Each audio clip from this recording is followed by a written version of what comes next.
Okay, this video is for section 5.2, Algebra 1, and this is video number 2 for section 5.2, and I am on page 141 in your student journal, so you're going to want to start there. We're just going to look at one word problem here in this video.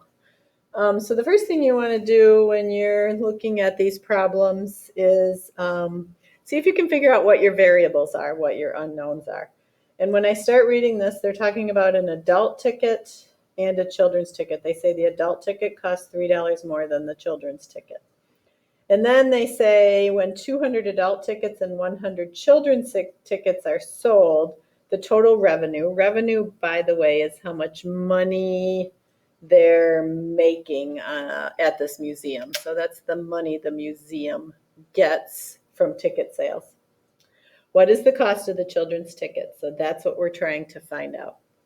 So what I first noticed is I have all this talk about adult tickets and children's tickets. I'm going to write child ticket. So I'm thinking those are my unknowns. This is what I'm trying to learn about. Specifically, I'm trying to learn about the children's tickets. And I'm going to assign these the variables of A and C. You could do X and Y, but I like the variables that match what they represent. Okay, so I have two variables. If I have two variables, that means, and I'm being asked to solve, which I am being asked to solve because I'm being asked to find the price of the children's ticket. If I have two variables, I need two equations. I cannot solve for two variables if I only have one equation. So I need to, out of all this, come up with two equations. Well, I'm noticing this first sentence I can write an equation from right away, because this says adult tickets cost $3 more than children's tickets. So that kind of makes sense because an adult ticket would be more than a children's ticket. So I can think if I take the price of a children's ticket and I add 3 to it, I'm going to get the price of an adult ticket.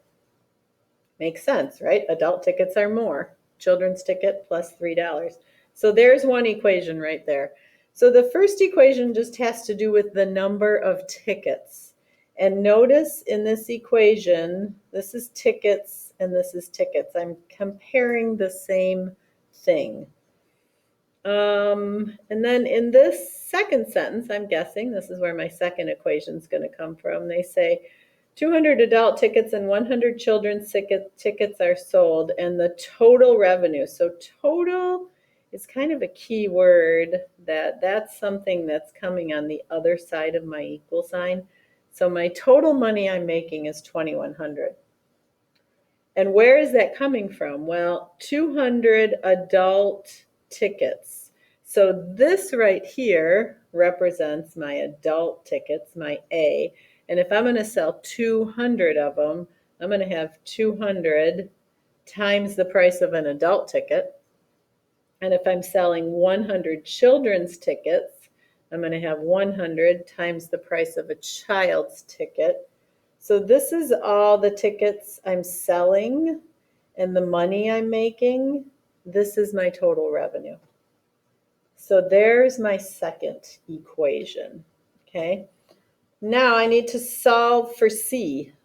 Basically, I'm finding what the children's tickets cost.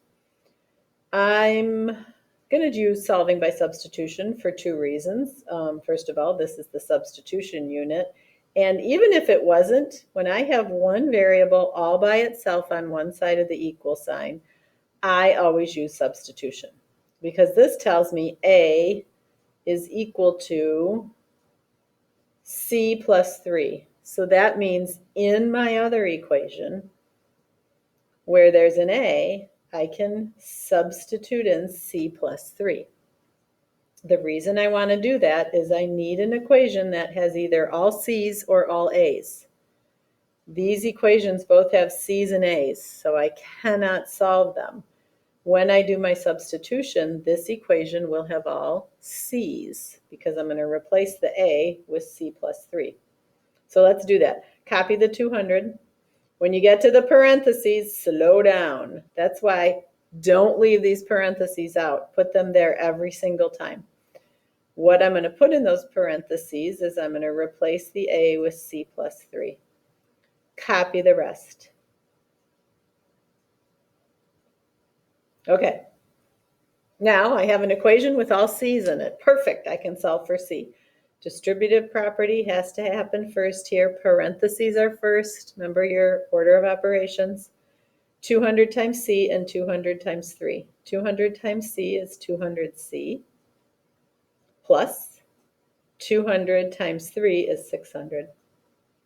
Copy job the rest. Plus 100C equals 2100. Okay. I see some like terms. C's and C's can be added together. 100 C's plus 200 C's is 300 C's. Copy the 600, don't forget about that, equals 2100.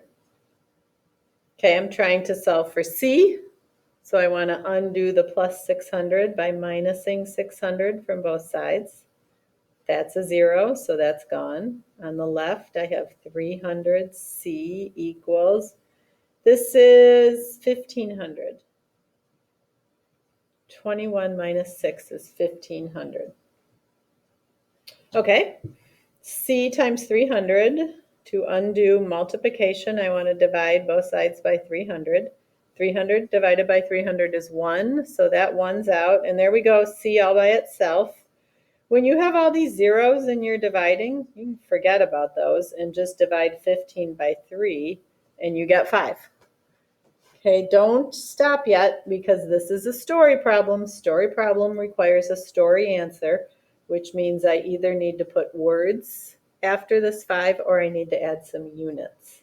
So in this case, this is how much children's tickets cost. So we need a dollar sign.